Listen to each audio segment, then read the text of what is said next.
गणतंत्र दिवस की पूर्व संध्या पर देश और विदेश में रहने वाले आप सभी भारत के लोगों को मैं हार्दिक बधाई देती हूँ।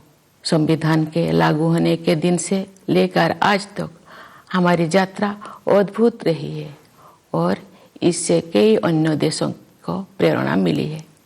प्रत्येक नागरिक को भारत की गौरव गाथा पर गर्व का अनुभव होता है।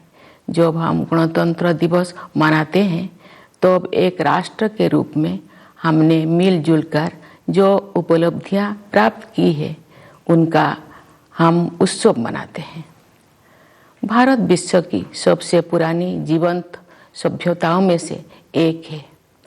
भारत को लोकतंत्र की जननी कहा जाता है, फिर भी हमारा आधुनिक गणतंत्र युवा है। स्वतंत्रता के प्रारंभिक वर्षों में हमें अनगिनत चुनौतियों और प्रतिकूल परिस्थितियों का सामना करना पड़ा।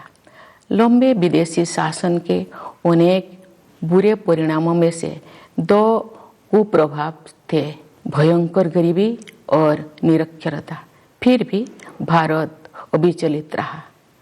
आशा और विश्वास के साथ हमने मानव जाति के इतिहास में एक अनूठा प्रयोग शुरू किया। इतनी बड़ी संख्या में इतनी विविधताओं से भरा जनसमुदाय एक लोकतंत्र के रूप में एकजुट नहीं हुआ था। ऐसा हमने इस विश्वास के साथ किया कि हम सब एक ही हैं और हम सभी भारतीय हैं। इतने सारे पंथों और इतनी सारी भाषाओं ने हमें विभाजित नहीं किया है, बल्कि हमें जोड़ा है। इसलिए हम एक लोकतांत्रिक गणतंत्र के रूप में सफल हुए हैं। यही भारत का सार तत्व है।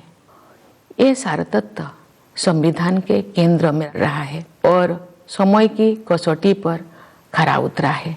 स्वतंत्रता संग्राम के आदर्शों के अनुरूप हमारा गणतंत्र को आधार देने वाला संविधान बना।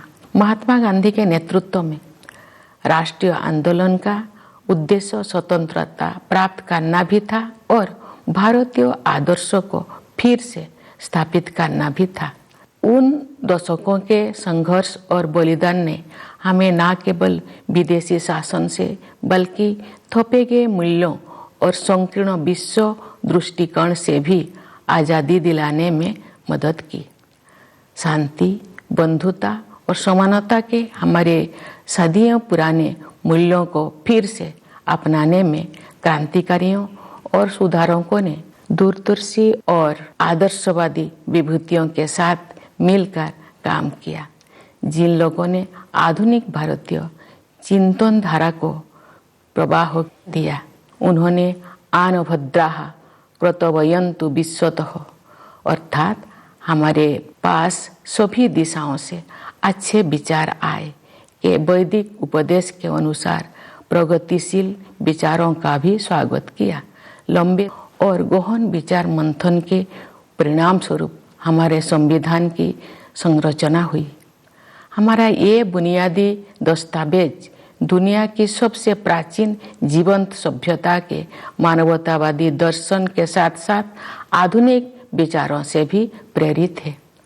हमारा देश बाबा साहेब भीमराव अंबेडकर का सदैव ऋणी रहेगा, जिन्होंने प्रारूप समिति की अध्यक्षता की और संविधान को अंतिम रूप देने में महत्वपूर्ण भूमिका निभाई।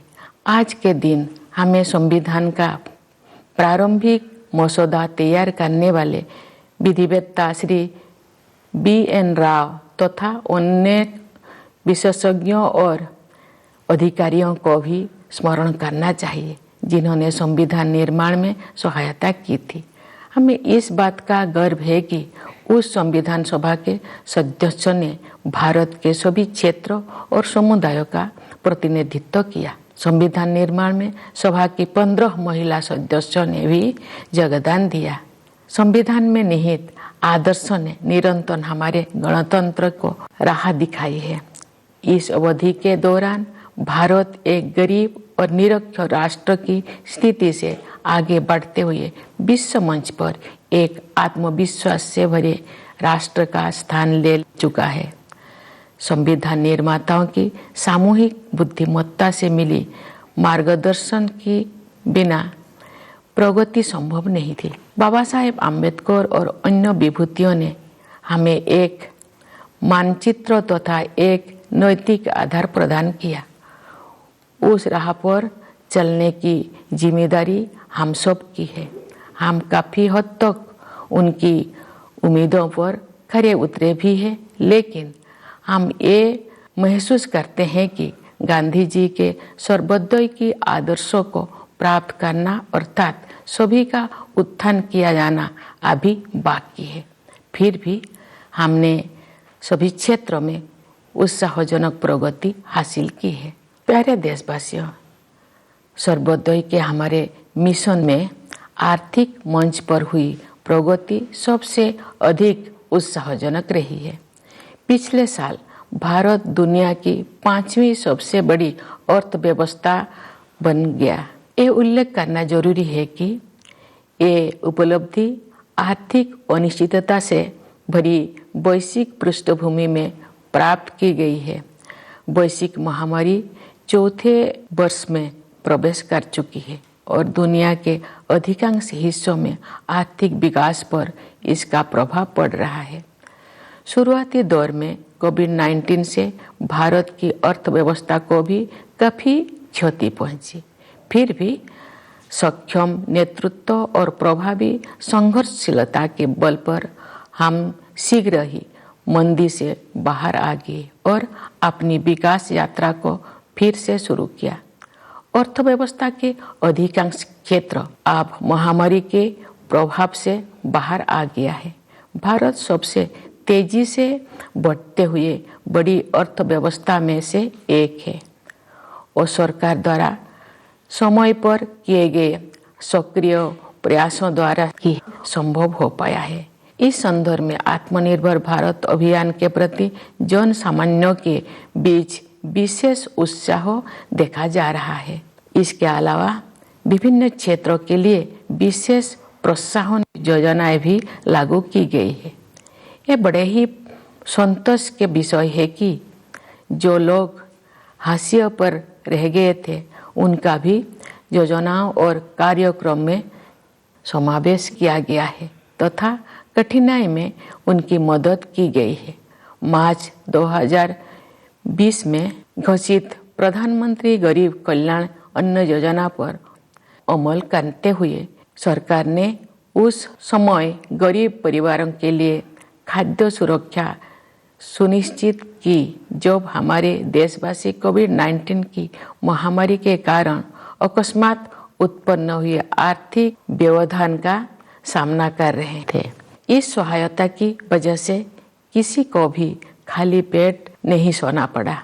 गरीब परिवारों के हित को सर्वोपरि रखते हुए इस योजना की अवधि को बार बार बढ़ाया गया तथा लगभग 81 करोड़ देशवासी लाभान्वित होते रहे। इस सहायता को आगे बढ़ाते हुए सरकार ने घोषणा की है कि वर्ष 2023 के दौरान भी लाभार्थियों को उनका मासिक राशन मुफ्त में मिलेगा। इस ऐतिहासिक कदम से सरकार ने कमजोर वर्गों को आर्थिक विकास में शामिल करने के साथ साथ उनकी देखभाल की जिम्मेदारी भी ली है।